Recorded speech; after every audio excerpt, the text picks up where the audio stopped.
welcome to the family here on Purple Mafia.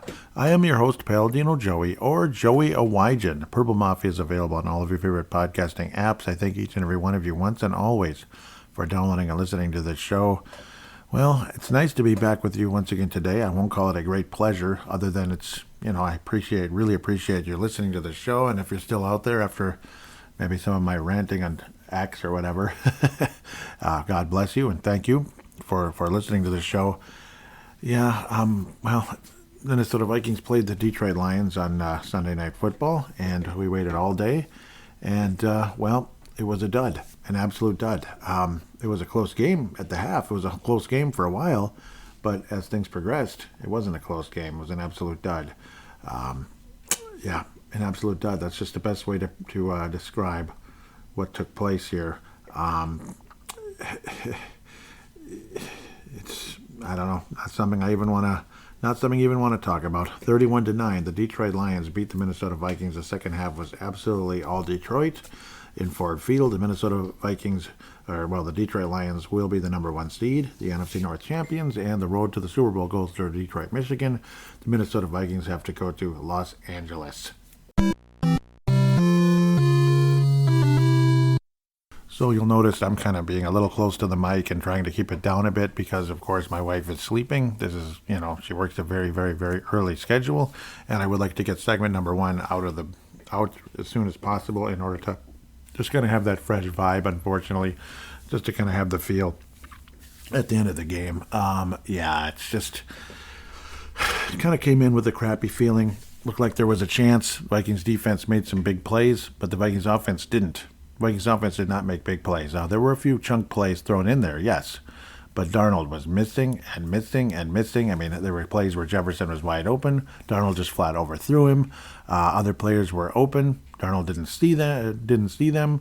There were plays where it's just this just felt like a classic Minnesota Vikings playoff game, or back in the day, they'd get to the Super Bowl, and then it would just be like, like this. It was just the classic type of game, the big one, so to speak, where they just weren't up to the challenge. They just simply were not up to the bleeping challenge, and that's kind of what happened. Darnold looked great all season, this and that, but the good news is that I think we have an answer on a few things. Well, obviously, at the end, with the fact that this game ended up being the final game of the regular season, the entire playoff picture is now set. Yes, the Minnesota Vikings do have to go to SoFi, and I was like, oh no, not SoFi. I thought it was Tampa. Well, it was Tampa for a minute, but then as the day progressed, it wound up being the Los Angeles Rams. The Minnesota Vikings have to go there, which is not good news. I don't like the Vikings' chances in LA. We already lost to them this year. So they were the other team. They were the other Detroit. So extremely disappointing possibility here of possibly a 14-3 season, 14-2 at one point before coming into this game. Could be already over basically by Monday night next week.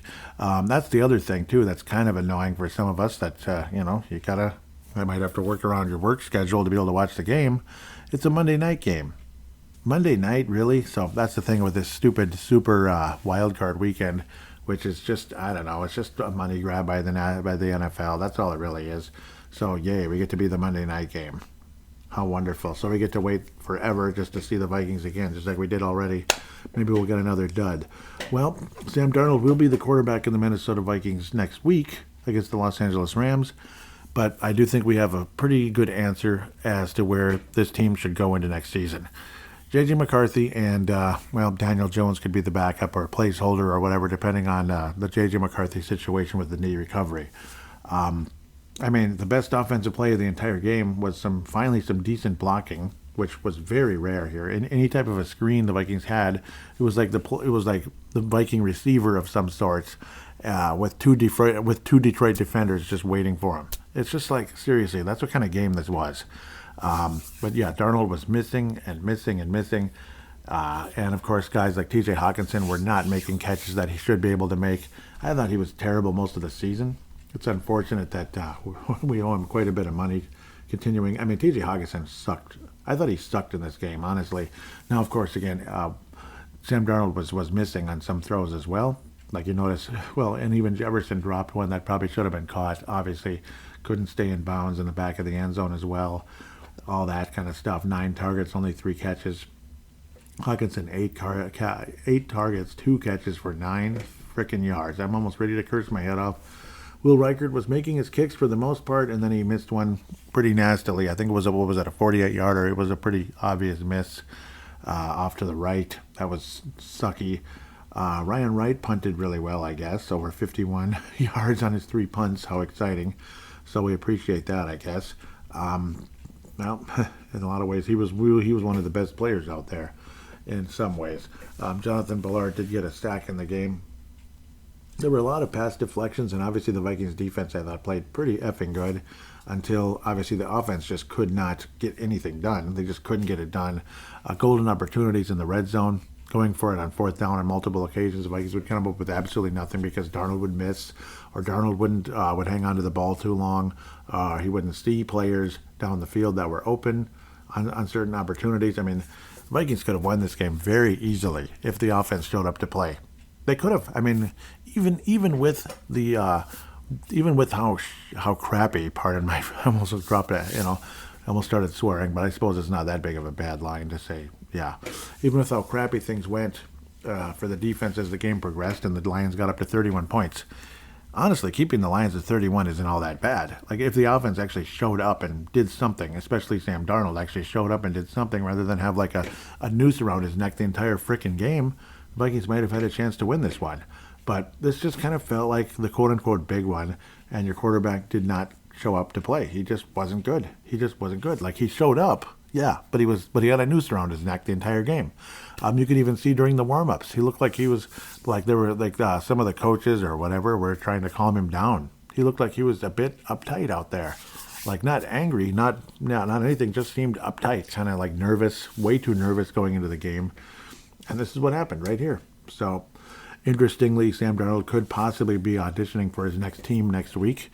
It could be, that might be the next team he's going to go to, is the Los Angeles Rams. That's what some people think could be a possibility, where maybe he could work with Sean McVay going forward with how things happen. Because, I mean, to me, this absolutely has to be, like, this has to be tonight's performance in a lot of ways. And I know you think, some people might be thinking, oh, what kind of fan are you? And you're crazy. And how can you judge him off one game? Because this is the biggest game of his life. And if he shows up with this kind of a performance, the biggest game of his life, that tells you something. It does. It tells you something. J.J. McCarthy's biggest game of his life so far was the national championship game, and he was good. They got the job done. He wasn't like the only reason the Michigan Wolverines won the national championship, but they won. They won. He made the plays he needed to make. He was clutch. He's a winner. J.J. McCarthy's a winner. And I'd like to take my chances with J.J. McCarthy long-term for this future of this franchise. So this is good news that we're not going to get a Kirk Cousins type of situation again. Now, again, Darnold was amazing all season. He was the best quarterback in the NFL against the blitz. Tonight, he was absolutely garbage.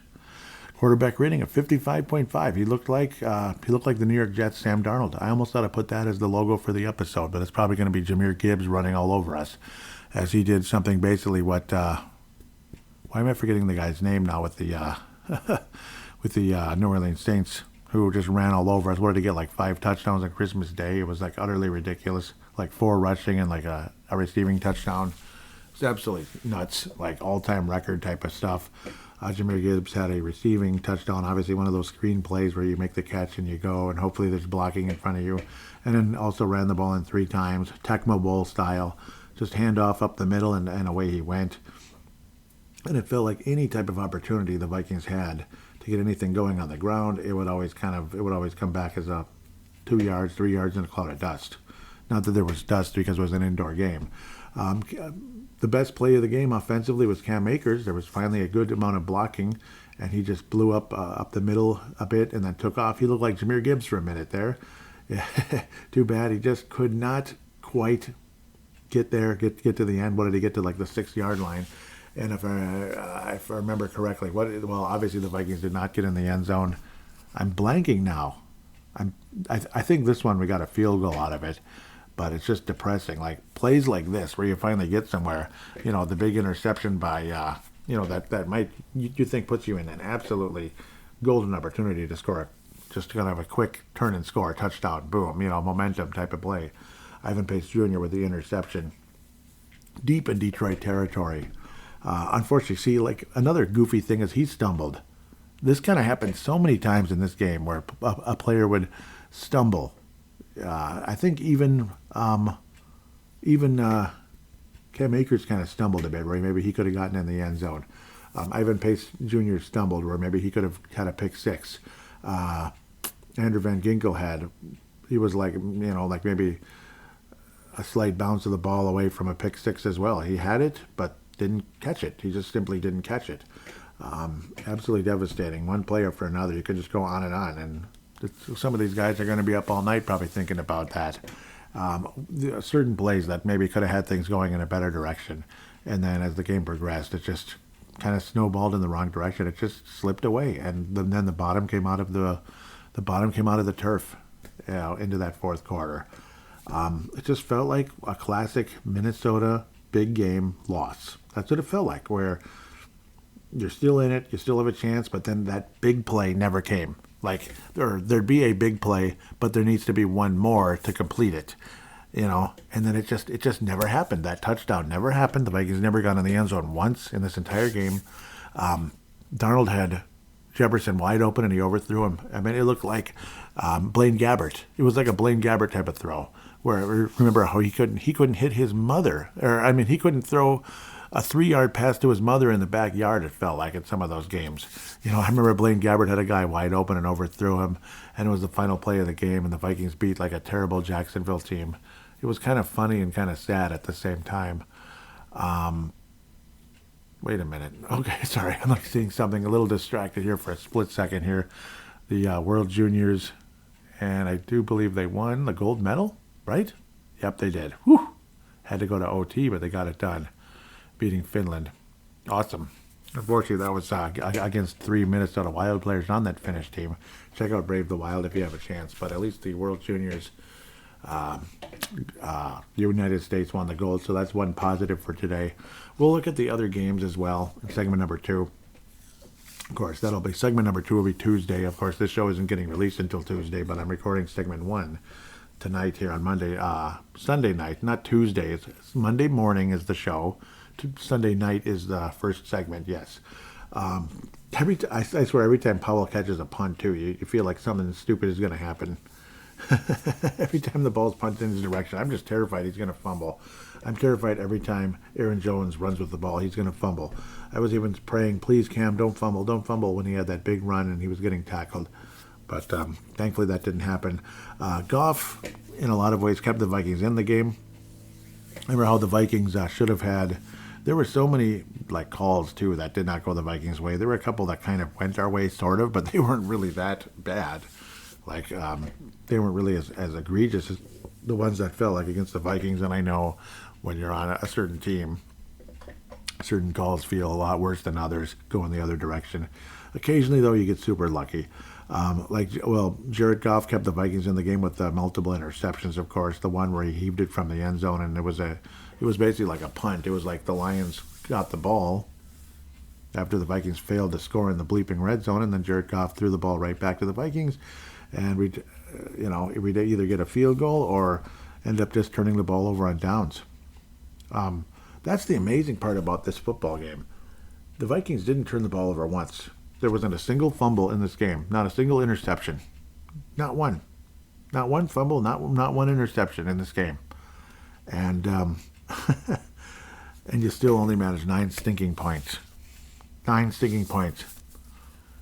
because your quarterback was inept. Your quarterback was he had a noose around his neck, like I'm going to keep saying, and to me again, this absolutely is your answer. Two major answers tonight, or yeah, you could even say 3, I guess. Well, 2. The NFL playoff picture is all set, and your decision for next season, or your decision in the next month or 2 or whatever, on Sam Darnold versus J.J. McCarthy. That's your decision right there. I don't want to hear any more nonsense of you can't let him go. Yes, you can. You could franchise him, and if you want to take that risk. But I think it's okay. Thank you very much. Maybe it'd be nice to get some compensation and with some kind of move. But I don't know, some type of a trade if that can be worked out somehow. to get some kind of compensation back. But at the end of the day, it is what it is. I mean, it is what it is. Sam Darnold should not be the Minnesota Vikings quarterback long term. Should not. Absolutely should not. I mean, if you franchise him, so be it. But again, that'd be an extremely big cap hit going into next season, which could be a problem. You sign him for $40+ million a year for 5 to 8 years or something. Well, I think that's a mistake. I think that's a massive mistake. I think it's a Matt Castle kind of mistake, like the Kansas City Chiefs made years ago. Back when I actually kind of liked the Chiefs a little bit. I didn't mind them. I didn't hate them. I hate them now. I can't stand them. But yeah, I need to get over that though sometimes. Yes, I do. But yes, this was extremely disappointing. Not what we were waiting for. You're thinking maybe this is it, and maybe Sam Darnold really is the man of destiny for this team. Well, it still could happen. That's the funny part. It still could happen. He just might lead the Vikings on a playoff run, but I'm extremely doubtful that will happen. Extremely doubtful going forward. So that's kind of a hint where I'm heading into the second segment. Maybe after I sleep on it, I'll feel a little better. But at the end of the day, I don't know. I mean, even Will Reichard, I think he's fine, but obviously he's far from perfect. It is what it is. I don't think he's the next Blair Walsh. I mean, I knock on wood on that, but I do not think he's the next Blair Walsh. So, yes, and the guy who had the interception of the 50-yard pass basically down the field, it was basically like a huge punt by Jared Goff, but not meant to be one. It was Harrison Smith with his 37th career interception, so that's the conversation there. Byron Murphy Jr. had a couple of really nice hits in the game. Andrew Van Ginkel I thought was very solid. Blake Cashin was good, certainly not perfect. And on, what was it, the second Jahmyr Gibbs touchdown that kind of started changing the game in the wrong direction, Blake Cashin was held. Blake Cashin was absolutely freaking held. It was so obvious. I think it was the point that, when the game got to be 24-9, or was it 17-9? I can't remember which one now. Yeah, it was the second touchdown. It was not the third. It was not. It was the second touchdown, 17-9. Blake Cashin was absolutely held. Absolutely held. I mean, you could kind of feel the game was going south at that point. Late in that third quarter, you could just feel it. Like, we're down by 8. We still have a chance, I suppose. But then another awful sputter, crappy, mediocre, below average showing by Sam Darnold and the Vikings offense, again, who attempted 41 passes in this game because, you're down by a little bit the whole time, it felt like, and the running game simply wasn't working for the most part, except for one or two little plays here and there. It was garbage. And then, of course, Jahmyr Gibbs would get the ball again later to make it 24-9, and I literally posted on X at that point, it's over. I know it was early, but there was nothing telling me that the Minnesota Vikings were going to win this football game after that Jahmyr Gibbs touchdown. That was his third overall of the game. One of them was a receiving. So that was a pass. But there was a hold along the way. That's where it happened. It was on the pass. So it was the second touchdown. It wasn't the second rush, but it was the second overall touchdown by Jahmyr Gibbs. There was definitely a hold that was not called.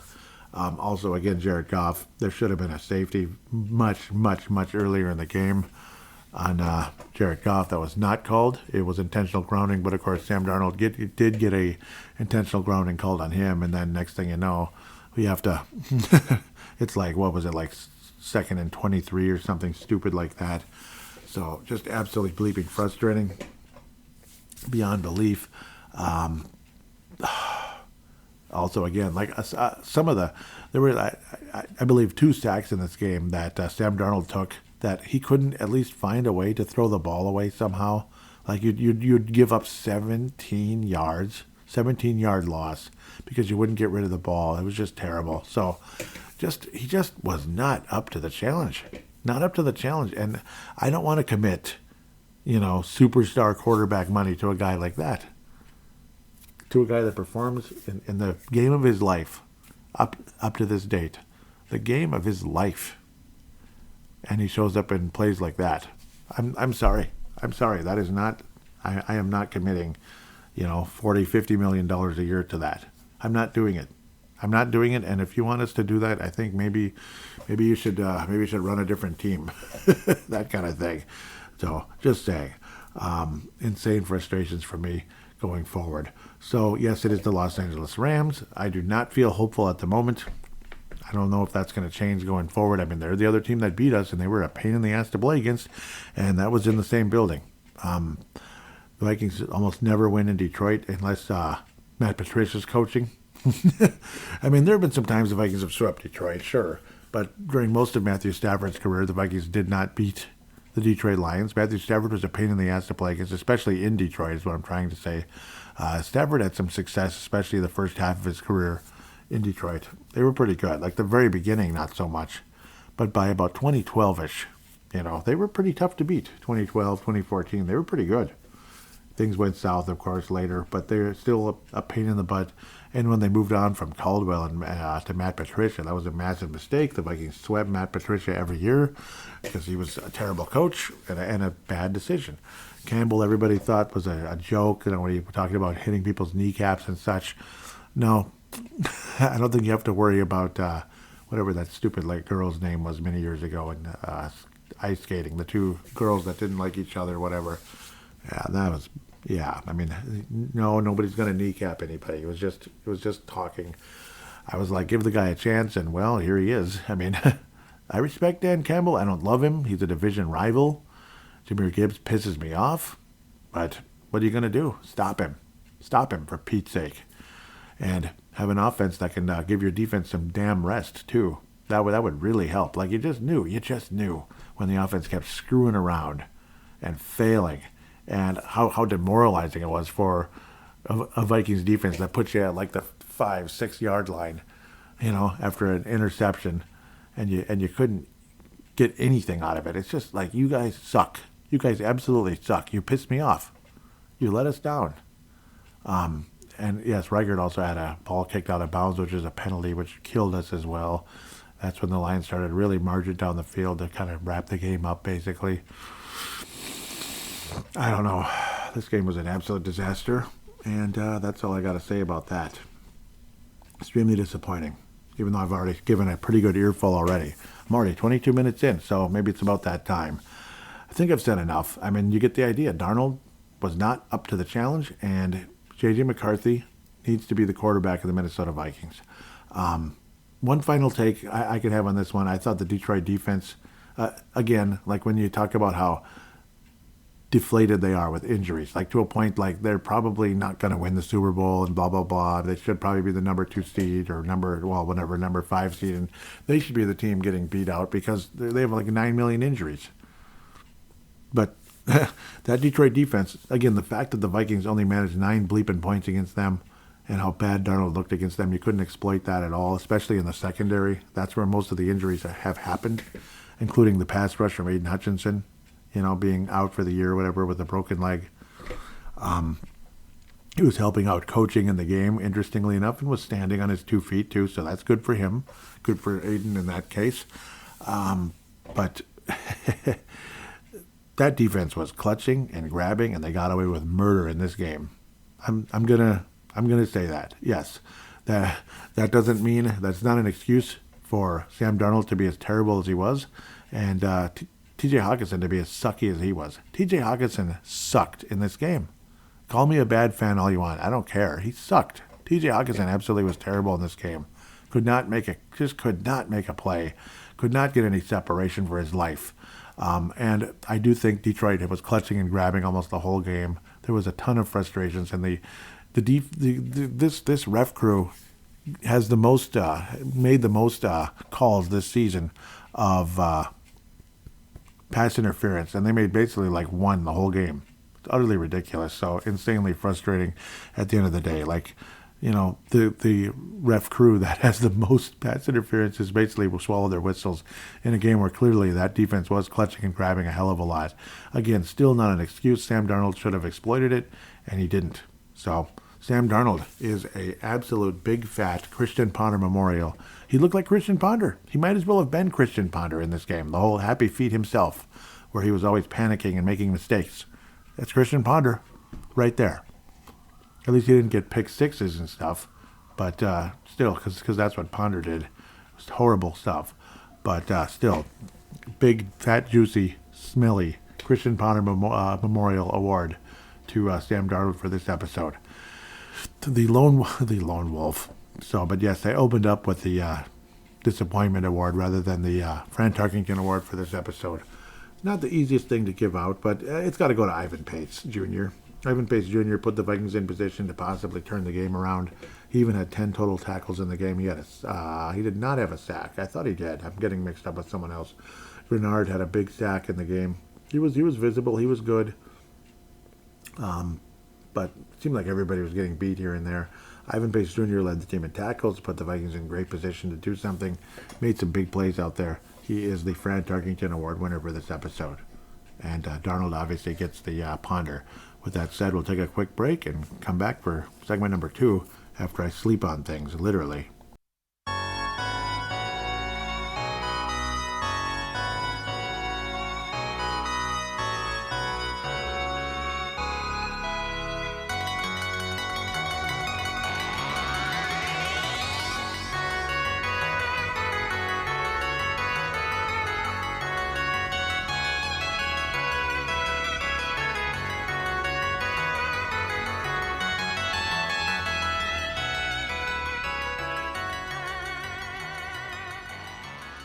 And we are back here on Purple Mafia. Segment number 2, time to look around the league a bit. Obviously, this is going to be more of a playoff preview. I'm going to kind of casually look at the scores here. I'm not going to go in depth. And again, I'd like more feedback if maybe people are kind of semi-tired of the whole NFL roundup type of deal. Is it something you want on the show or something you don't? I know some people like it. I don't know. I don't get a whole lot of responses. And so it's a little frustrating when you only hear from maybe 1 or 2 people. Though the 1 or 2 people I do appreciate, but I know more than 1 or 2 people are listening. That's an absolute fact. Last night, listening to the event line on Score North, somebody made a statement on there that, I don't know, it pissed me off. They basically said, you're the only good, they told him, like, you're the only good thing out there for Vikings content. Everyone else pretty much sucks. Like, all the other podcasts pretty much suck. And it's like, really? What a jerk. And then they say, Mackey said, oh, there's a lot of good Viking content out there. And they said, not in my opinion. It's like, really, dude? You have to double down on it. So stuff like that kind of pissed me off. I know, and it always makes me wonder what people are thinking out there and kind of why I don't know why the things have stagnated over the years. It's frustrating just because it's not like a full-on radio level podcast doesn't mean the show sucks. So that's kind of annoying and frustrating to hear when you put your work into something and people talk stupid like that. I know not everybody out there's like that, but I know a lot of people are. And I don't know. All I have to say to that person is screw you. Seriously, screw you. I'm actually extending my middle finger too because I don't know. I mean, stuff like that is extremely, dare I call it, offensive? It is, honestly. It is offensive when you work your butt off and people like crap all over you. Anyhow, playoff implication type of games. Not that Cleveland is going to do anything, unfortunately. 35-10 Baltimore in the Brown Bowl. The Brown Bags finished 3-14. The Baltimore Ravens finished 12-5 and are in the postseason, of course. We'll look at the bracket, and again, I will like to move fairly quickly if I can. But now nothing's showing, and that's really frustrating. Why can't it show? Oh, come on, man. So, I guess we got to go back. Should show the whole week. Here we go. Okay, we'll just do this. Cincinnati over Pittsburgh. Well, they got to the 9-8 record, but unfortunately did not make the postseason because Denver did not lose. Because Kansas City sat everybody. Tampa Bay won over New Orleans, clinched the division. In their case, what did they finish? 10-7. Pittsburgh's at 10-7. Cincinnati did finish with a winning record, but as Joe Burrow said, they they put themselves in that position to begin with, so they have nobody to blame but themselves. Cincinnati should have been in a better position. They actually fired their defensive coordinator this morning. Continuing, because the defense had been a problem. They did pretty well against Pittsburgh, but unfortunately too little too late for the Cincinnati Bengals. We'll see how things go forward there. Sounds like they're keeping the coach if the coordinator was fired, but the coach is still there. So we'll see what happens. That'd be Zach Taylor, of course. Tampa Bay 10-7, NFC South Division champions. New Orleans Saints go from 2-0 to 5-12 on the season, and Dennis Allen was fired during the season. Continuing, Philadelphia beats New York in a classic East Coast matchup. The Giants finished 3-14. They will retain Brian Dable and the general manager as well. So both coach and GM will be retained for the New York Giants, interestingly enough. A lot of people thought that earlier in the season when Philadelphia got off to a rough start that you might have seen something like, you know, the coach getting let go or something during the course of the year or at the end of the year in Philadelphia. Instead, they finished 14-3, first in the NFC East, and no matter what, the Vikings will be on the road against Philadelphia should things turn out that way. With the 5th seed, unless there's an upset, more than likely if the Vikings get past the Rams, they'll be playing the Detroit Lions. And I'll make a tiny miniature comment about that real quick. Apparently in the post-game handshake between Mr. Dan Campbell and Kevin O'Connell, Dan Campbell basically told him, I'll see you in 2 weeks. So basically, it's kind of like a little nudge. Yeah, I know you're going to beat the Rams, and we'll see you again. Unfortunately, it'll be in Detroit again. But the old curse of you can't beat the same team 3 times in the same season, hopefully could rear its ugly head. But I'm not overly confident that's going to happen, unfortunately. Philadelphia, number 2 seed in the NFC. Buffalo loses to New England because they had nowhere else to go. Kansas City had already clinched number 1, and Buffalo was not going to drop out of where they were.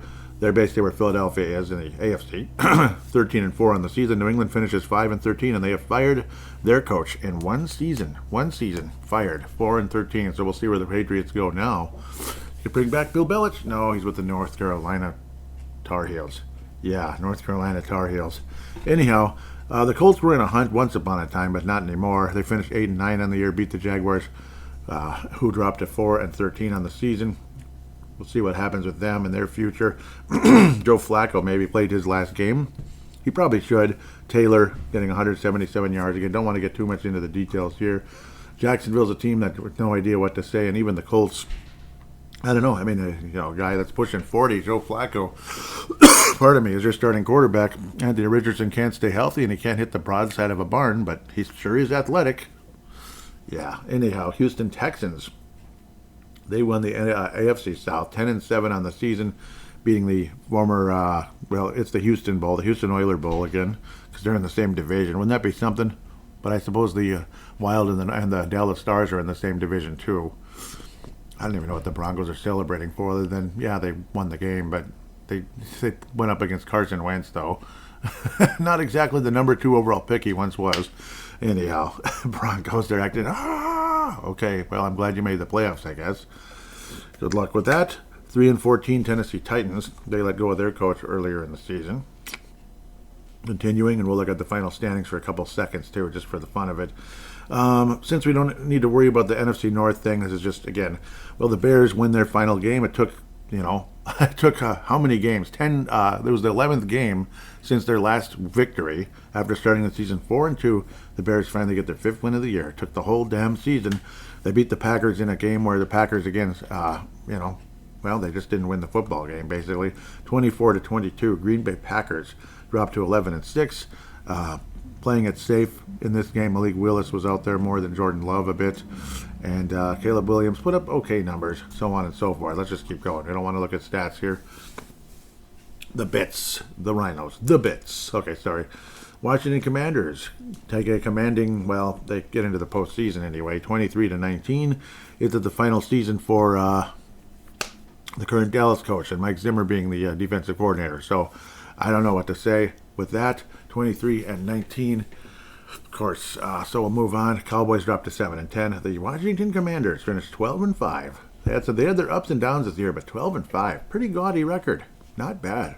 Not bad at all. Again, rookie quarterback who looks great. Hopefully our second-year quarterback looks great next year. Because I venture to believe that he will be the starting quarterback.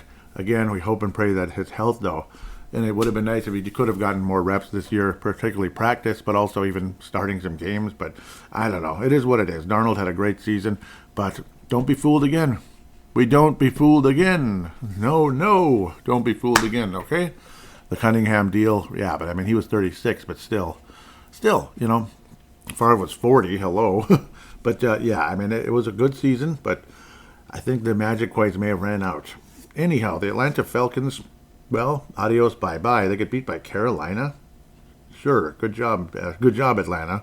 But I suppose it might have been too little too late anyway. 44-38. Did Kirk Cousins get any snaps? No, and why should he? Michael Penix Jr., 38 attempts, 312 yards, 2 touchdown passes. Bryce Young with 3 touchdown passes. Great job, and no interceptions No grape jelly stain where Penix did. Okay, so I just had to look at that. Curiosity, we're looking at, high draft picks and stuff. San Francisco, San Francisco this year, man. What happened? 6-11. San Francisco 49ers, they are, wow. Talk about the Super Bowl loss hangover or whatever. Super Bowl loss woes, whatever you want to call it. 6-11. Arizona Cardinals pound them 47-24. Oh, boy. Depressing, very depressing. Josh Dobbs started at quarterback for the 49ers. A couple of INTs, did not lose a... Nope, yes, of course he lost a fumble. Of course Josh Dobbs lost a fumble. Dobbs lost a fumble. Kyler Murray shows up to play in a game that doesn't matter. Sounds about right. 4 touchdown passes and 250 yards. Whatever. No interceptions. Thank you, Kyler. Could have used your help earlier in the year. I didn't draft you. The computer did. Okay, anyhow. Was it Aaron Rodgers' last game? New York Jets hosting the Miami Dolphins. Yeah, Arizona finished, what was it? I gotta go back. I think they finished 8-9, right? I'm gonna look at the standings anyway. Who cares? New York Jets finished 3rd place in the AFC East, which says a lot about the last place team. I believe that's the Patriots, and that's why the coach is gone, unfortunately. 5-12, New York Jets. I mean, there was just no life in New England this year. Dolphins dropped to 8-9, with the Jets win 32-20 over the Dolphins. Tyler Huntley started at quarterback. Aaron Rodgers, of course, was the starting quarterback, and maybe he was playing his last game. And I think they said, or he said something about, like, if it was a perfect situation, that he would be, perfect situation that he'd play next year. So we'll see. But odds are he's going to step away. Aaron Rodgers did eclipse 500 touchdown passes in his career, making him 4th all-time. I believe I have it right here. Yep, Tom Brady, 649. Drew Brees, 571. Peyton Manning, 539. Brett Favre, 508. So if Aaron Rodgers came back one more year, he would eclipse Brett Favre for the most touchdown passes. So I do believe, So that'd be as long as he stays healthy anyway. If he comes back, 503 touchdowns, as he did throw 4 yesterday. 499 going into the game. Crazy to think. Remember how Fran Tarkenton was passed by Dan Marino? It seems like yesterday, back in the late 90s. And now Fran Tarkenton's 13th. Russell Wilson has more touchdown passes than Fran Tarkenton. Eli Manning, Matthew Stafford, Matt Ryan, Ben Roethlisberger, Dan Marino. That's the next, we're going up, basically. Phillip Rivers threw 1 more touchdown pass than Dan Marino. Wow. Aaron Rodgers, yep. Brett Favre, Peyton Manning. I remember when Brett Favre passed Dan Marino. That was in the Metrodome in 2007, back when I was doing YouTube. Brett Favre passed Dan Marino at the time. That was when he got 421, basically. Peyton Manning, Drew Brees, and then Tom Brady, number 1 all time. So all those people were ahead of Fran Tarkenton, if you can believe it, who back in the 90s was still the all-time touchdown king. Carson Palmer, gosh, he's even not that far behind. Kirk Cousins is 18th all time. Kirk Cousins, you like that? 18th all time. Can you believe that? That's pretty wild when you think about it. Imagine if Kirk stayed healthy and all that good stuff. He'd already have 300 touchdown passes. Definitely a stat guy, but still pretty crazy to think Kirk Cousins is 18th all time in touchdown passes. It's kind of weird. Thought I would get into that because that's a pretty big piece of history. 500 touchdown passes. Not something you see every day, even though it's with the worthless Jets and all that. But they do have the best uniforms and especially the best helmets in the NFL, in my opinion. I'll keep saying that because that's what I believe. The Los Angeles Rams, next week's opponent, we'll talk. I should get off of, I'll save that. But they did lose to the Seattle Seahawks 30-25. So even with the loss, but I do believe that might have been what catapulted Tampa ahead. That's, I think, what happened. Tampa went up to number 3. Seattle finished 10-7 on the year, but they're on the road because they're, they didn't win their division because of the frickin' Rams. So, it didn't matter. That could have been a divisional type of game, but the Rams hung on to the tiebreaker. The Chargers beat the Raiders. Chargers are in the postseason. The Raiders are out. Chargers finished 11-6 in Jim Harbaugh's first year there. Raiders finished 4-13. Yuck City. Tampa Bay celebrating in the background here. Denver Broncos make the playoffs 38-0 over a Chiefs team that was just trying to stay away from getting injured. I could name... I don't. A lot of these players are kind of like, sure, that guy. You know him. And Carson Wentz still alive, 17 attempts, 98 yards. Bo Nix threw 4 touchdowns because they had to win the football game. So it was kind of like opposite situations here. So it was a perfect storm for the Denver Broncos to make the postseason, and they did, because the Chiefs were not interested. They wanted to just get out of there. It was the final preseason game, basically. It was the equivalent of that for the Chiefs, and the Broncos crushed them 10-7 to make the playoffs, despite finishing third place in the AFC West. Let's look at the standings very briefly, and then we'll look at the playoff bracket. AFC East: Buffalo 13-4, Miami 8-9, New York 5-12, New England 4-13. AFC North: Baltimore 12-5, Pittsburgh 10-7, Cincinnati 9-8, Cleveland 3-14. AFC South: Houston 10-7, Indianapolis 8-9, Jacksonville 4-12, Tennessee 3-14. AFC West, Kansas City 15-2. Yeah, boo. Okay, hope they get beat. Yeah, Chargers 11-6, Denver 10-7, Las Vegas Raiders 4-13. NFC: Philadelphia 14-3, Washington 12-5, Dallas 7-10, New York Giants, who will retain their coach and GM, 3-14. NFC North, I know, I hate it. 15-2, the best fifth seed wild card in the history of mankind, 14-3, Minnesota Vikings. Are you kidding me? They gotta do something about that. They really do. You know how they changed that in the NBA, where you don't have to win your division anymore to be like the number 2 or whatever seed, number 3 seed. You're not stuck like going on the road because you didn't win your damn division. Yeah, they need to change that, I think, because that's bullcrap. 14-3, come on. I wonder what our conference. Oh my, I think just looking at this, the one tiebreaker that Philly might have would be the division, because the conference records are equal. That's where it would be a possible tiebreaker for Philadelphia if they had a better conference record. We're both 9-3. Divisional record. See, their divisional record's 5-1. Maybe they look at that as the difference. Even our home and road records are exactly the same. That's ironic. It's weird. We both lost one home game this year. Anyhow, Packers 11-6, Bears 5-12. NFC South: Tampa Bay 10-7, Atlanta 8-9, Carolina 5-12, New Orleans 5-12. NFC West: next week's opponent, LA Rams 10-7, Seattle 10-7. Seattle actually missed the playoffs. Okay, my bad. Seattle actually missed the playoffs. 10-7, and they missed. Ouch. Arizona 8-9, and San Francisco, terrible season, 6-11. Very disappointing. I like San Francisco. Playoffs. What the heck? Show the bracket. Okay, I actually have to click on the bracket, not the other button. Here's your playoff bracket. Well, the AFC. Buffalo versus Denver. I should look at the actual schedule, too. Doggone it. Could have had that. Okay, yes, wild card, please. So, Saturday will be Saturday, Houston versus the Los Angeles Chargers, Baltimore, and Pittsburgh. So I want to kind of have both of these up, maybe. This will make a little bit better. Would have been nice to have 2 screens. I need to do that. Need to make that investment if I ever actually have any money one of these days. Yes, okay, so I'll have to click between the 2, but that's okay. So, Kansas City, of course, has the first round bye. Otherwise, Buffalo versus Denver, 2 versus 7. Baltimore, 3 versus 6 versus Pittsburgh. Hosting them, of course. Houston's hosting the Los Angeles Chargers. So, the Saturday games, I believe they're both AFC, yeah. So, Los Angeles Chargers on 1/11, we can call it, 3:30 Saturday. And the apparently, yeah, so it's CBS for the Houston Chargers game. Pittsburgh and Baltimore, Pittsburgh, the Black and Blue Bowl, you could call it. That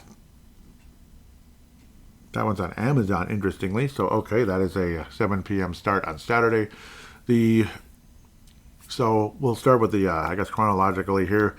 I think the Chargers beat the Houston Texans. I don't like the way the Houston Texans have been playing. So Chargers, the 5th seed, wins in the AFC. Will the 5th seed win in the NFC? We'll see.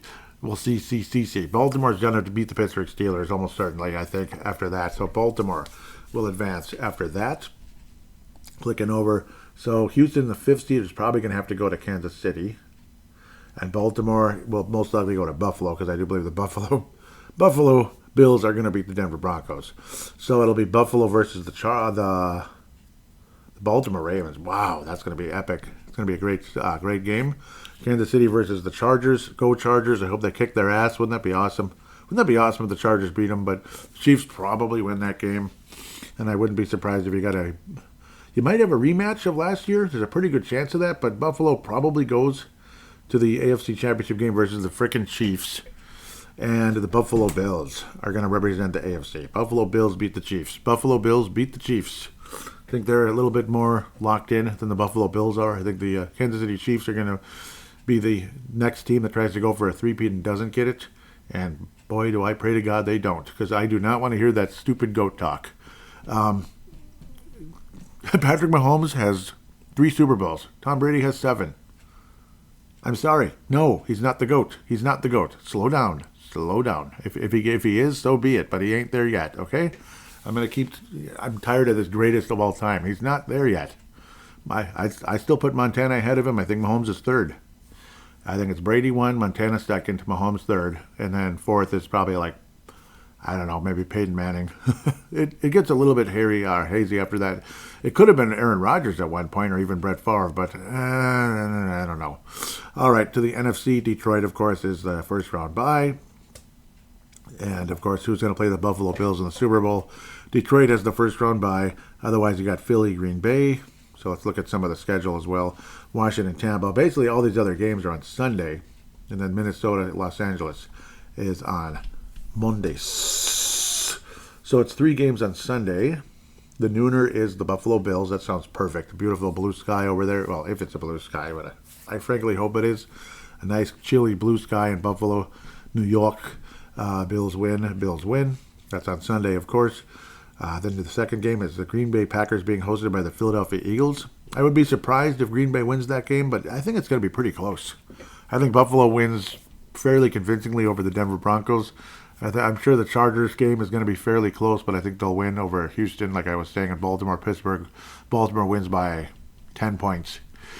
Philadelphia, Green Bay. I think it's going to be pretty close. It'll be a tough one. It'll be a little on the higher scoring side, I think, with the 2 quarterbacks going at it.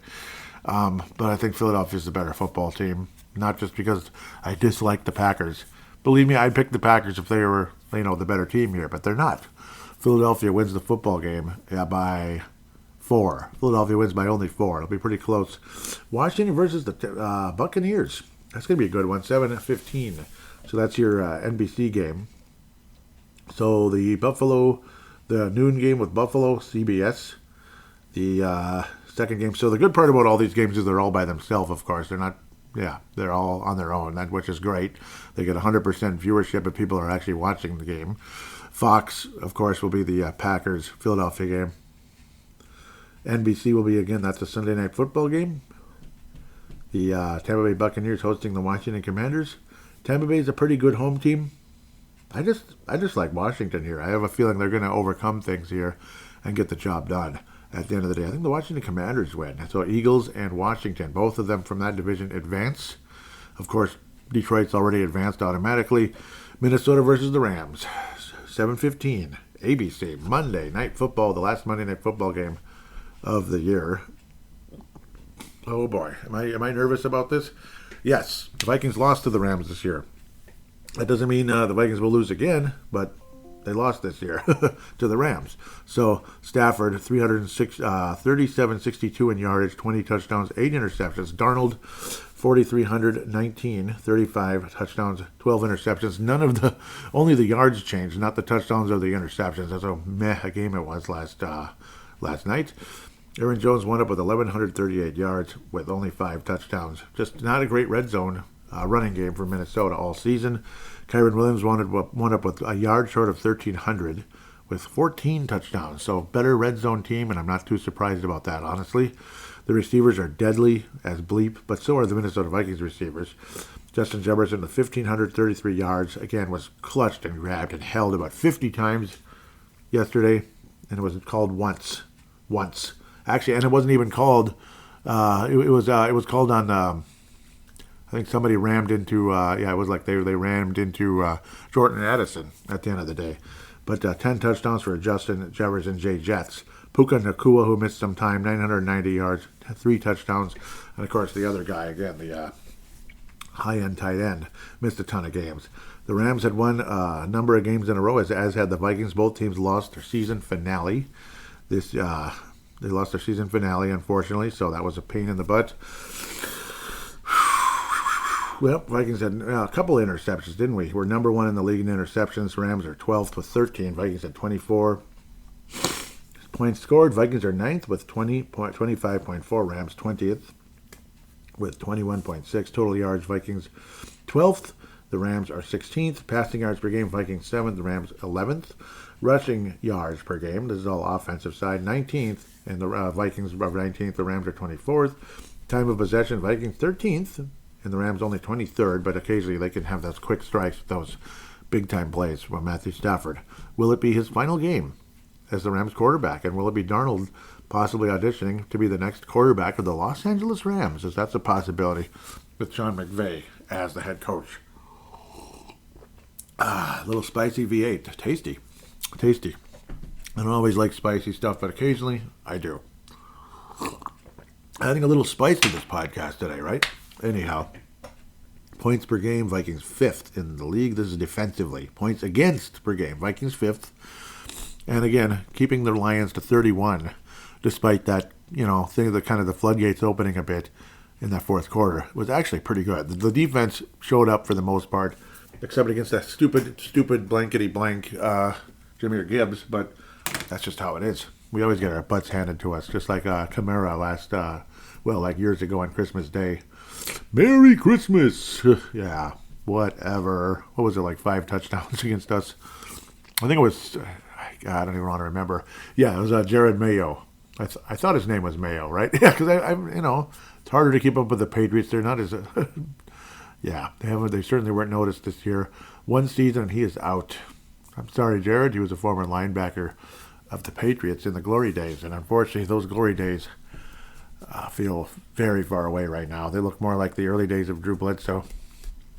Yeah, there's a reason why Bledsoe was taken number 1 overall, because the Patriots were terrible back then in the early 90s. Total yards. This is against, Vikings 16th. The Rams are 26th. They do give up a decent amount of yards, 353. Passing yards against, the Vikings are 28th. And, well, again, that's teams, playing from behind. You got to factor that in. Rams 20th. Rushing yards against, again, this is teams playing from behind, so they're throwing the ball more, right? Vikings have the second best run defense again in the league. They really don't, though. It's circumstantial, some of this. I do not believe that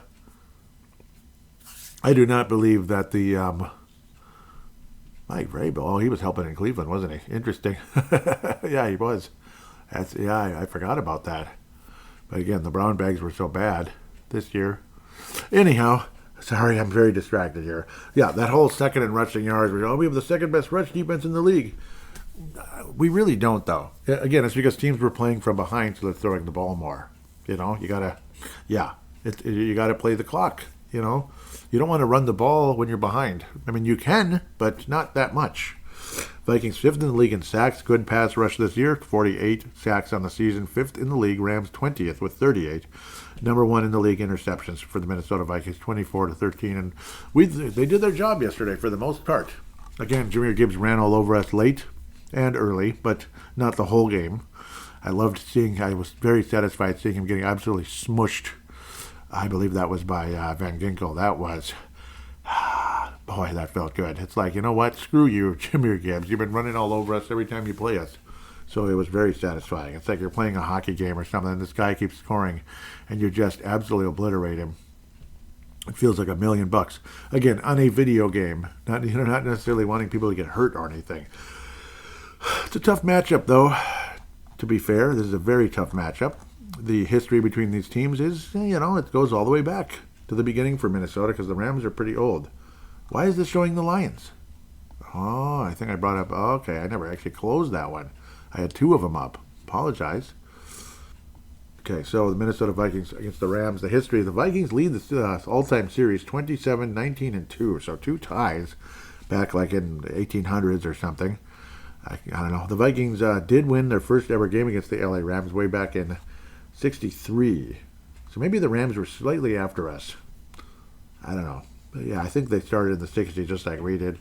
And then the Vikings had won 4 in a row. Then we lost 3 in a row in the late 60s.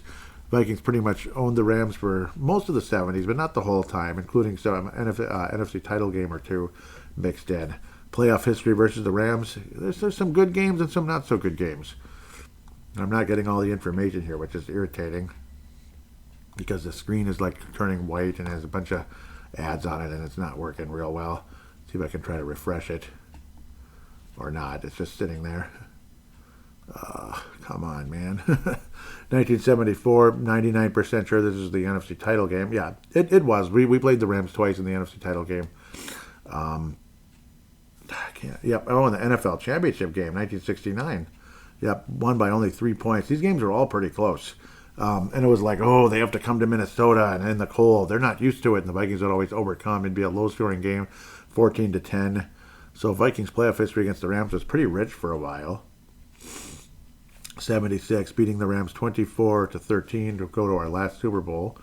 And then I believe these were wild card games. 77, Vikings beat the Rams again, so that's 4-0. And in 78, it was a reality check. Tarkington, this was his last season. In 78, it was on New Year's Eve. The Rams destroy the Vikings in the wild card, 34-10.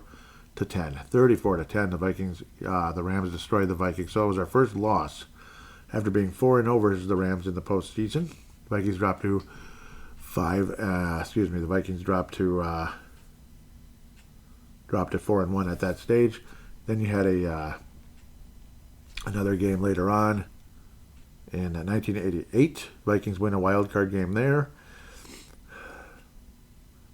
Because I think, so yeah, those were technically divisional rounds because back then the wild card didn't even exist back in the late 70s. But by 1988, the Vikings beat the Rams. And then got to play the Vikings beat the Rams, so go up to 5-1, 28-17. Again, this is playoff history with the Vikings and Rams, all in LA at the time. Before they go to St. Louis. This is a wild card game. The Vikings beat the Rams 28-17 and then got obliterated by the 49ers the next round. Vikings would get killed by the 49ers 2 years in a row in the playoffs. 88 and 89. Niners would win both Super Bowls. And then the Vikings again in 2000. It was technically 2000, but it was the 99 season we all remember. The Vikings got past the Cowboys again. This is after Cunningham, and the Vikings started off terribly, 2-4. Jeff George takes over. Vikings get red hot, and unfortunately lose a couple of frustrating games. So I believe was it Kansas City and Tampa, the Yo Murphy game, the infamous Yo Murphy game, and that cost the Vikings a chance to win the division. And then we ended up going to St. Louis, who was the number 1 seed and the best offense of all time, after beating the Vikings by a little bit from the year before in 98. Vikings actually led at halftime in this game. It was pretty high scoring. It was epic. But then the Rams just went absolutely berserk. Obviously, again, a kickoff return on the opening kickoff in the second half for a touchdown, and it was all downhill from there. Rams ended up winning 49-37. The Vikings would score late to make the score a little bit prettier. That's why the Vikings only lost by 12 in the game. It felt like we were getting blown out of the water.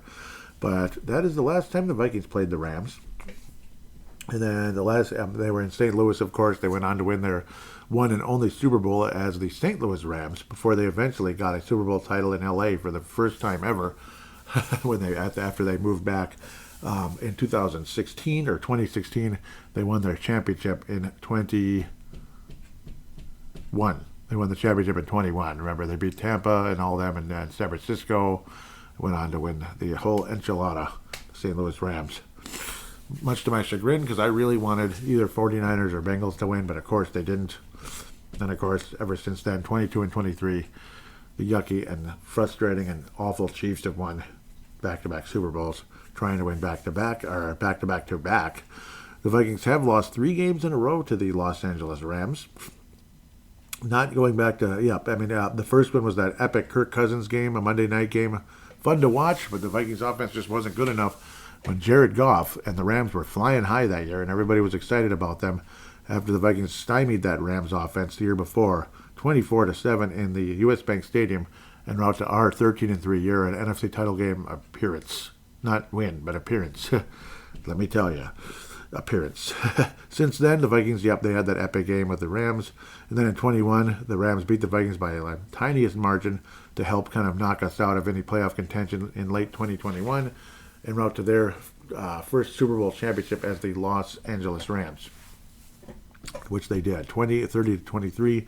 And then earlier this year, a frustrating battle, 30-20. The Rams overcame the Minnesota Vikings in that one. And this thing is frozen or something. I don't know what it's doing, but it's completely non-responsive, and it pisses me off. I just closed the whole damn thing. Let me dig back into the schedule if humanly possible. Otherwise, again, it's not been a good matchup for Minnesota this season, unfortunately. So it kind of is what it is at the end of the day when it comes to the Vikings and the Rams. I don't like our chances so much going into SoFi. I know I've dragged this out a long time, but it is what it is. It's a playoff game. It's exciting in terms of, it's a playoff game. It's a golden opportunity. Sam Darnold, is he going to prove us all wrong? Were we overreacting to the loss to the Detroit Lions and his hapless, hopeless, garbage performance? It was like basically the equivalent of a regular season Super Bowl in a lot of ways, if that makes any sense. Maybe it really doesn't, but it's going to have to at some point. That 30-20 loss was on October 24th. Vikings did manage 20 points. How did Darnold perform in that one? Yeah, pretty good. Quarterback rating of 128.8. That's pretty good. Wow. 18 of 25. Only attempted 25 passes, 240 yards. Aaron Jones, the run defense was pretty good in the game. Aaron Jones only 58 yards. But Justin Jefferson, 115 yards and 8 catches. Josh Oliver, who was pretty good yesterday, just couldn't get past some of the tackling of that Detroit defense. Trent Sherfield had a single catch for 10 yards. That was a touchdown. Puka Nacua, I remember he was really frustrating to deal with. Both of Puka Nacua and Cooper Kupp came back the same week, and it was against us, and they managed almost 160 yards combined on 12 catches between the two of them. Demarcus Robinson got in the end zone twice, and Kyren Williams also received a touchdown and ran for 97 yards against the Vikings. Again, I don't think the Vikings have the best run defense. I don't. I don't. It shows that they don't. It's just, again, the teams are playing from behind. I've said that 50 times. Sorry if I sound like I'm repeating myself, but to me it's true. One major alarming statistic here that will mean an absolute loss for the Vikings in the postseason, if this repeats: no sacks on Matthew Stafford. None. Zip. And Darnold was sacked 3 times. Jared Verse 1.5, Brian Young once, and Michael Hecht got a half sack with the other guy that had 1.5. Anyhow, both of the receivers came back. The Rams were 2-4 at the time. Huge win for the LA Rams there. And ever since then, the Rams had been pretty solid. What did they finish? 7-3 after that? So, and if you count that game, 8-3. So 8-3 since starting off the season. 4-2. 10 wins and 7 losses for the Los Angeles Rams. Certainly not a perfect team, but dangerous, extremely dangerous. They have a pretty good pass rush even without Aaron Donald. There still is a pass rush there. Stafford can absolutely destroy you. And it's funny, too, how early in the year Stafford was doing hardly anything because he had nobody to really throw the ball to. And then funny, he plays against the Vikings. Throws 4 touchdowns. He did have an interception in the game because the Vikings lead the league in interceptions. But 4 touchdown passes for the Tampa, Florida native Matthew Stafford. Maybe he can go to Tampa. No, he can't. They got Baker Mayfield and they're happy with him. Just bull crapping. The interception was by Byron Murphy Jr. That's why he's in the Pro Bowl. Congratulations, Byron Murphy Jr. getting to the Pro Bowl, of course. Well deserved. Along with some others like Kinkle and Grenard. Unfortunately, yeah. See, what's his name was out too, Cashman, and we can no longer say that Cashman, or the Vikings are undefeated with Blake Cashman out there, because that's for damn sure they weren't. Ivan Pace Jr. had 13 tackles in the game, no sacks though. But I think I remember giving him the award. It was either him or Darnold that got it. Yeah, so we'll see. I think I did give it to Pace. He was outstanding in that game, so hopefully he can do that again. We'll see what happens. Interesting. So we'll see how things go at the end of the day. Sorry, I'm kind of... Ooh, so he's out. Yep, Tyreek Hill is leaving the Dolphins. I'm out, bro. At the end of the day, I have to do what's best for my career. Yeah, because they're not winning. So it's too bad. I like the Dolphins. So, but it is what it is. If he's out, bro, then so be it. Good, don't let the door hit you where the good Lord splits you if you're out, bro. Yep, I mean, it is what it is. Well, anyhow, as for the Vikings and Rams, I'm delaying the inevitable way too long here, and I'm probably annoying you. I can't pick the Vikings. I can't pick the Vikings in SoFi against the Rams. I can't. Darnold scares me right now. And, of course, obviously Stafford scares me. He's had amazing games against the Vikings with Detroit. And, of course, this game against the Vikings with the Rams. He's 2-0 with the Rams against the Vikings, by the way. They've been fairly close games. This one earlier this year was a pain in the butt. I want Sam Darnold to prove me wrong, and if anything, I hope he does. Go out, Sam Darnold, and prove me wrong. Play great. But I'm still absolutely mindset. My mind is absolutely set on J.J. McCarthy being the future for this franchise. It is. One way or another, figure out something to get compensation for Darnold. Some kind of if it's franchising and trading him, so be it. We'll see what happens. And it also doesn't force other teams to commit long term necessarily, where they have the option to. It's up to them, during the course of the season, because it'd be a single year type of thing. And it's like, okay, we're going to extend Darnold. He's looking great. The Raiders or whoever it is, the San Francisco 49ers, maybe they do go in that direction. So we'll see what happens there. Sorry for snapping the lips. I know it's annoying. I don't like it either. It's just a weird habit. But the Vikings will not beat the Rams. No, I just have a crappy feeling. And it would really suck to see a 14-3 season be out in the first round. But I think the possibility does exist and persist. Are the Vikings the better team? Yeah. Is it a tough matchup, though? Yes. It's a very tough matchup. Stafford's history against us are just the way we've played in SoFi historically has not been real good. I need to see a completely different Viking team than I saw versus Detroit. I need to see a completely different Viking team than I saw versus the Rams earlier this season. Because if it's anything similar to what it was earlier this year, the Vikings lose. There needs to be a pass rush. You need to get to Stafford. He's not that mobile. He used to be. He's kind of, but he's getting old. He's getting old. He might even be playing his last game, say, if the Rams lose and maybe Stafford's banged up a bit in the game. But zero pass rush, though. Seriously. And I know, you give credit to the offensive line there in Los Angeles, but I don't know. Like, Minnesota, I swear, it just feels like Minnesota teams in, like, New York or L.A. It just feels like loss every damn time. Like big playoff games versus L.A. or New York, it just feels like a loss. Where back in the day, and we're talking there, though, like if it was here, historically the Vikings have beaten the Rams every single time. So back in the old days. But that was way back in the day, though. We're talking old days. So I don't like the Vikings history versus versus playing in Los Angeles. It's been rough. I think the Los St. Louis Rams. I think the Los Angeles Rams win the football game, unfortunately, by a final score of something along the likes of 30-27. It's going to be really, really, really, really close. But I feel like it's just not enough. Darnold doesn't have it. And we'll be talking about J.J. McCarthy very heavily in the offseason. And I don't mean just me. I mean other shows that don't suck. I'm not going to say all the other shows out there pretty much suck, because that's rude, frankly. That's pretty douchey, honestly. You have a right to your opinion, but I have a right to call you out, too. I think you're a jackass, the person that said that. So, yeah, just in case you're listening, probably 0% chance because I pretty much suck. So I'm not good enough for you to listen. But just in case. With that said, we'll take a quick break, and there should be an extensive fan interaction, at least on the Twitterverse.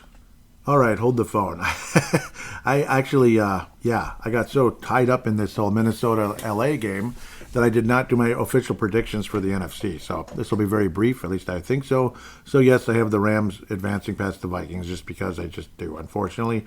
I did have Philadelphia beating the Packers. I remember talking about that, and Washington beating Tampa.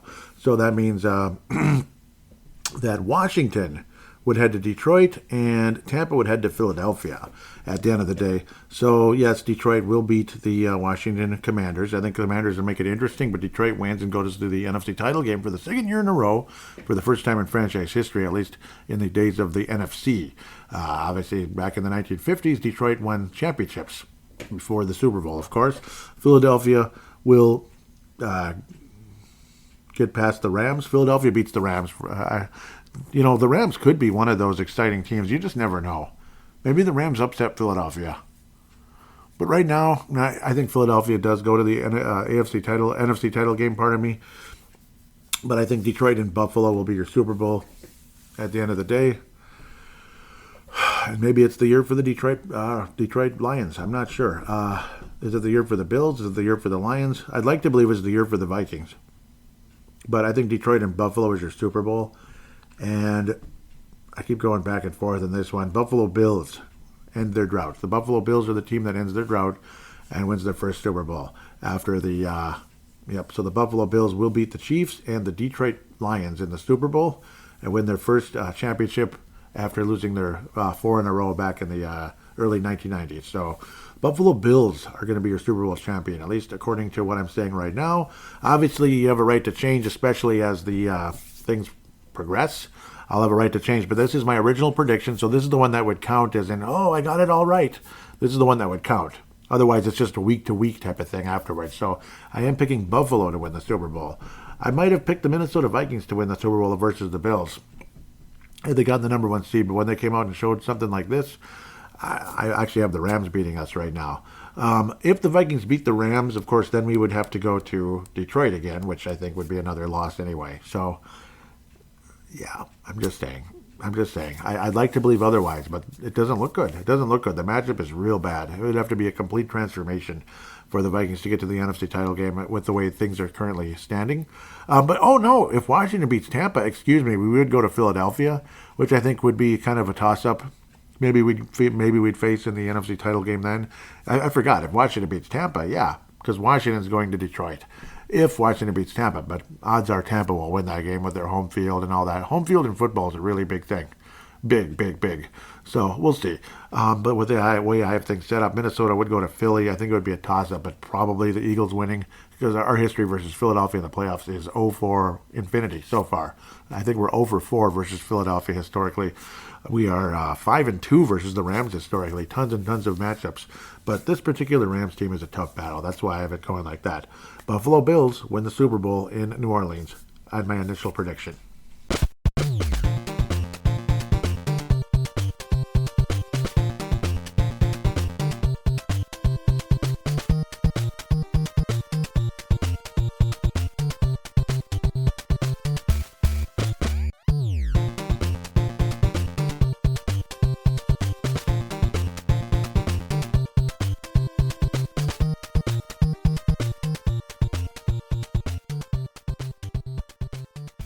And we are back here on Purple Mafia, segment number 3. Time to hop onto the Twitterverse, if humanly possible. Also have the Instagram.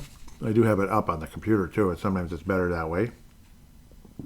Or so I hope. The Purple Mafia Show is the Instagram. Any interactions? No, just likes, which is okay. I mean, if you want to comment on there, though, it's very much appreciated. The likes help, too, though.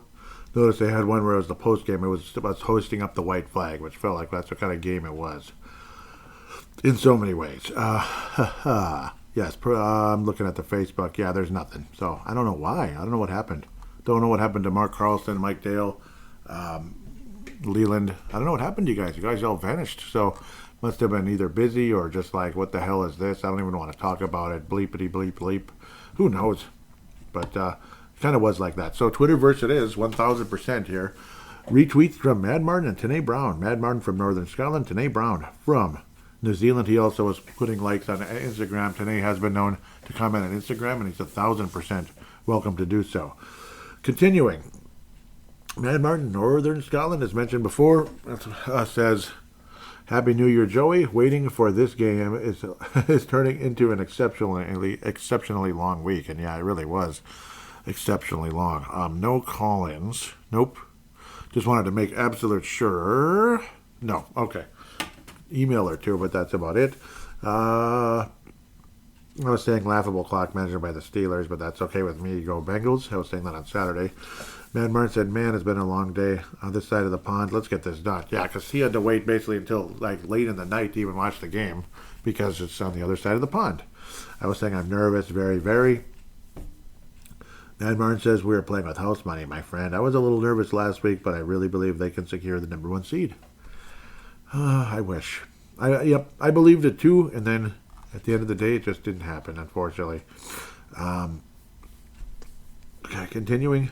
Mad Martin said, not the start we hoped for. Time to launch a bomb down the field and answer that 7 points. I'm not really a fan of delayed blitzes against Goff. Yeah.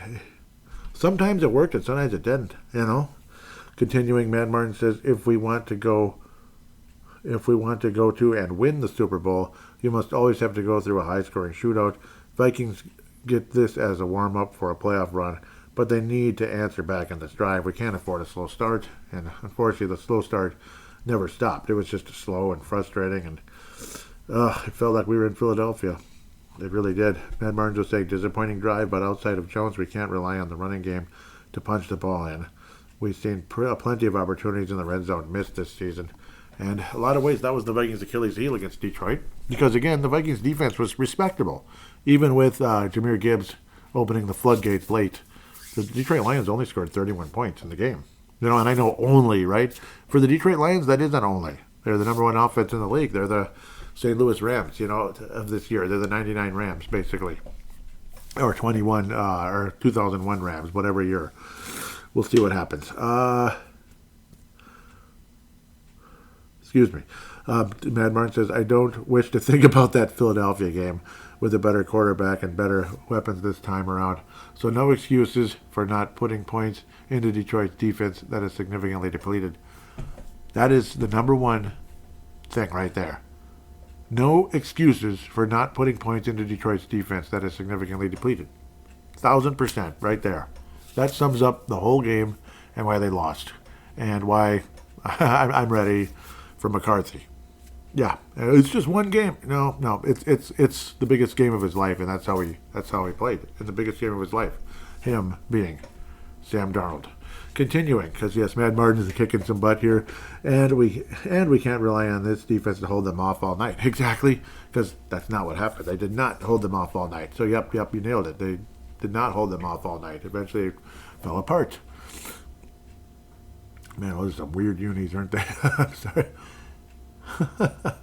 Okay, let's get on with this. I'm distracted.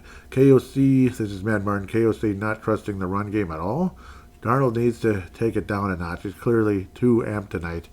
If he plays a clunker, does that quiet down the debate on sign him at any cost that some are suggesting? Yes, absolutely should. And I've definitely not been saying let's sign him at any cost. I'm guessing, Mad Martin, I'm guessing you're with me on the McCarthy thing? Yeah, yep, it sounds like it. Yeah, it looks like it. It looks like he was. I was saying, I'm ready for a J.J. McCarthy next season. This is me. That is not what I want. This is not what I want to tolerate anymore. 60-plus years is enough. Matt Martin says, I'm with you there, brother. I've had so many arguments with people saying we need to keep Darnold at any price. It'd be a mistake, I think. Darnold's good and everything, but I think he's for a team that wants to win now, like immediately, like free agent signing, like a San Francisco. A team that just might do something. Maybe they'll trade for Kirk Cousins if they don't go for Darnold, like the Rams, who are close to possibly saying goodbye to Stafford. Like a Darnold, I don't think they'd get Kirk Cousins there, but I suppose McVay does have a relationship with Cousins going back to the Redskins, or Redskins, Washington football team, and Commanders, whatever. But obviously not with they weren't the Commanders when Cousins was there. They were still the Redskins. Continuing, Mad Martin says, and the games only get bigger from here. Yep, because it is one and done. You lose, you're out now. Touchdown to start the third is mandatory. This is Mad Martin. Lions offense cannot be bottled up forever. And KOC needs to calm Darnold. If he cannot handle the situation, it will be a short playoff run. And I'm afraid it possibly could be. I think there's some responses. Yep, okay, yep, looks like. Mad Martin saying you can't get inside the 5-yard line 3 times and come out with 3 points. That's totally unacceptable. I have to wonder, has the clock struck midnight for Darnold? And I was saying, I think it has. Yep, I think the clock did strike midnight for Darnold. It sure felt like it. Dave Hickey joins the conversation out of Iowa, says, I agree. That was a safety all day. We got screwed again. Yep, the safety that should have been called on Goff, and it wasn't. That could have been a turning point in the game, possibly. Could have been. Like, Goff was struggling, boy. Goff was struggling. Yeah. Dave Hickey says, Darnold is throwing high. He better tune that thing in, because high usually means interceptions. Yep. Like low rarely does. That just means like incomplete. But high, yeah, that can definitely lead to interceptions. Dave Hickey says, big leg Bill better not cost us a game or a playoff victory. Yep, he's afraid after that missed kick. That was a pretty ugly one. He sliced it. If you're a golfer, which I'm not, he sliced it. Maybe I'll be a golfer someday, but you'd think I would have taken it on by now. I'm 45. I'd be a pretty late bloomer, I think. Van Martin says you can't get inside the 5-yard line. Yeah, 3 times and wind up at 3 lousy points. Yeah, it's total crap. Next one, Mad Martin says need to just go deep, punch it in from the 50-yard line because they can't punch it in from the red zone.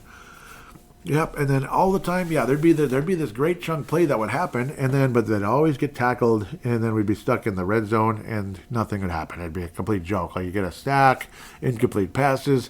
Detroit was playing so tight the whole bleeping game. It was definitely the best game of the year for their defense. Like it's not even close. Like they look like a Detroit team that had an incredible defense, which they don't. Dave Hickey continues saying you got to trust Sam. Trust in Sam. He's just got to tune it in. O-linemen are playing like bleep. Yeah, and they were. The guards especially were lousy. Lousy game. Did I mention we need some guards? Yes, Gerald, we do need guards. Oh, I want to hear that soundbite again. Please, Gerald, next time you call, put that in, will you? Huh, Rex Ryan is going to possibly interview for the New York Jets. He's on one of the lists. Rex Ryan. Huh. Yep, Rex Ryan on Tuesday. They're going to interview Rex Ryan again, huh? Boy, the Jets are kind of desperate. I don't think Rex Ryan is bad. It's kind of desperate. He was your coach already before. They had some success. It didn't last real long. So, I don't know. I think Rex Ryan's more of a shelf life kind of guy, unfortunately. When he's good, he's good. Yeah, he's probably a better, commentator at this stage of his career than a head coach. But I don't know. Anyhow, let's keep going. Dave Hickey says it's going to be hard to move on from Sam, but they set themselves up for it with the signing of Daniel Jones and J.J. McCarthy. I'm just enjoying the ride and hope it's our turn. Totally feel ya. I think I responded. I was saying they absolutely have to move on from Sam Darnold. Yep. Now we know for sure. That's the one good thing about tonight. We have an answer. He cannot perform in the big games. J.J. McCarthy proved that he could, at least in college. Yep, he won the national championship. Yep. Mad Martin was replying to something I had said, like I was like blankety blank, something. I was flipping out. I was saying lame. I'm tired of Gibbs. Yep. Because he's just running right through us. Mad Martin says, you just can't stop Detroit forever. Yep. The offense has to get into the end zone. And not just once. Is a change at quarterback needed? Mullins' time. I was saying, whoa. No, yeah, but maybe he would have been better. Who knows?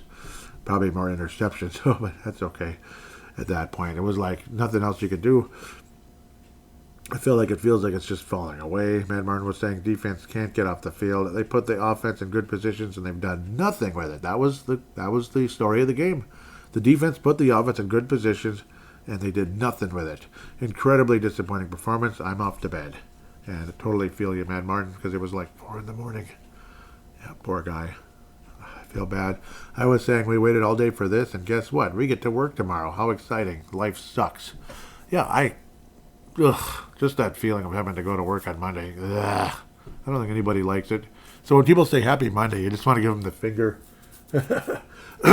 People tell you Happy Monday at work, just give them an imaginary finger for me. Because, that's how I feel about that Happy Monday talk. It's so condescending. It is. Oh, they're just being No, they're condescending. I was saying I'm sorry for that. I can't even imagine the frustration. Ben Martin says, not your fault. Don't need to apologize for our offense totally shitting the bed tonight. Yep. Couple more. Dave Hickey was saying, we are just a fingertip away from like 6 plays, including another Van Ginkel pick 6. I freaking hate Chris Collinsworth. Yeah, I had the sound off the whole game. Because, I don't like Chris Collinsworth. He hates the Vikings. I had it off the whole game. It's classic Sunday night BS, too, by the way. What else was going on? And I was listening to I often listen to just PA and Bursich. It's more fun. I love Bursich's reactions like, come on! Like, it's so fun to listen to. He gets mad, and it's fun to, James Wright, what was he responding to? I was saying this Detroit defense has been grabbing and playing chippy the entire game. It's an absolute joke. It should have been more penalties on Detroit. I'm not sure what James Wright's point here is. Come on, wow. What was he, making fun of me or something? I don't know. Maybe. He might have been making fun of me. I have no idea. he wrote that game over. Sam Darnold should be arrested for fraud. He is following me, so, and I think he's a Viking fan. I hope he wasn't making fun of me there, but it's possible. Nah, he's a Viking fan. Come on, wow. Was he making fun of me? Who knows? Who knows what a terrible fan you are, James Wright. Maybe he's making fun of the situation. Yeah. He was saying what a terrible fan you are, and I said, yeah, I'm just horrible. I feel zero remorse. This is an absolute joke of a game. I have every right to be pissed off like any fan and feeling let down. Sure, but I expected a loss. James Wright responds with, sure, but I expected a loss. I guess that's the difference. I don't know. Sounds, I don't know what to say about that, but I guess so. I mean, if you expect a loss, that's fine. I guess so. Dave Hickey was saying, what was he saying there? Yep, I was saying it looks like we're not even going to get to the second round. Dave Hickey says, don't be so sure, my friend. Anyone could have guessed that this game was going to go this way, but let's get the stinker out of the way now and not in the playoffs. Well, I mean, I hope so, that maybe that was the end of it. So we'll see. That was like a way to, you end the winning streak now instead of like, later. Dave Hickey was saying we can avenge all sorts of demons in the playoffs, beat the Rams first, then the Eagles, then Detroit. As long as that a-hole Chris Collinsworth doesn't call any of them, that'd be nice. That would be. And, yep, the ultimate here. And to finish off the Chiefs in the Super Bowl where the curse started. Exactly. That's what I'm saying. Skull, if it is meant to be a miracle season, we need to run the gauntlet to exercise the demons of the past and finally win. Yeah, because that'd be all of them, wouldn't it? Like the Rams have been kind of a tough matchup for us for a while. The Eagles, holy crap. Detroit. So, yeah, I think we'd have to beat Detroit first because we'd probably have the lower seed of the other teams. We'd wind up with Detroit in the divisional round, and then possibly Philadelphia in the NFC title game. Sorry, and then hopefully beat the Chiefs. I think we're at the end here. Dirk Kirk 18. Dirk Kirk. So, yeah.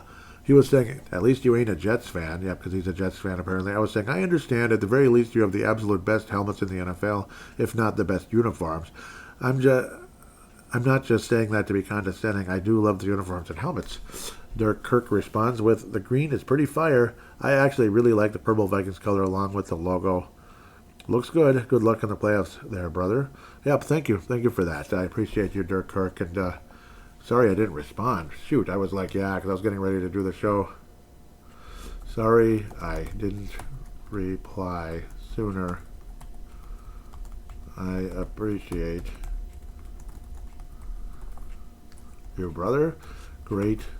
Both of our teams have great helmets. No doubt. Things work out. Playoffs. Thank you. Appreciate that. Okay. And yeah, I said brother, not bro. I'm not a fan of bro. I don't know what it is, but bro bugs me. So, yep, hope you give me a follow back. I actually gave him a follow. So, yeah, thank you for that. And yes, that's it. That will wrap things up. For the fan interaction segment. Pretty busy, but fun. Loved hearing from people. I actually didn't hear from Tanae. That's a bummer. But, yep, I'm sure he'd have a lot to say. And if Tanae, you're more than welcome to comment on it at any time. You'd think he'd have a lot to say, but maybe he just was like, forget it. Just maybe he's too upset. Maybe Mark Carlson, Mike Dale, all of them were just like, forget it. Bleep this. That might have been the thought process there. And if it is, I understand. I understand totally. So with that said, and for the sake of time, wishing all of you a wonderful week, and hopefully the Vikings do recover. Hopefully Sam Darnold does prove me wrong. But I do want to stick to the plan of J.J. McCarthy. Long term, yes. Even if Darnold is back for a single season maybe or something. So we'll see what happens. we'll see what happens at the end of the day. We'll see what happens with Brian Flores. If the Vikings lose Brian Flores. But we don't have to talk about that just yet. The season is not over yet. The Vikings very well could win versus the Rams. I only have the Rams beating the Vikings by 3, which could easily go the other direction. So I'm hoping it does. I hope it does. I hope the dream isn't over, like that '80s song. So we'll see what happens at the end of the day. If you want to interact with the show, there's all different routes you can go about that. Of course, the Twitter, the X, Purple Mafia Show. The Instagram, Purple Mafia Show. Facebook page is Purple Mafia Show, Minnesota Vikings Show, or whatever. You can look that up on Facebook. And if you can't find it, you can always private message me, and I will send you a link one way or another if you want to join the Facebook page. Obviously, the X. And then the TikTok, paladino.live. There is no, I'm unable to have a straight Paladino Live, so it will stay paladino.live. I have no choice. So I thought that option was there, but it's not. Somebody else might have taken it a long time ago, or maybe I did, with a different account accidentally. I have no idea. Wouldn't surprise me if I did, actually. It's my own account, maybe, but I closed it, I thought, but then came back like a goofball because I figured, hey, I could put all my podcasts on there, and that's what I do. So everything's on that one. There's the YouTube, of course, which is also Paladino Live Productions. If you want to look that up, all the links are in the show description. If you want to join any of that, really appreciate you so much. If you want to call in, of course, just pick up your smart device.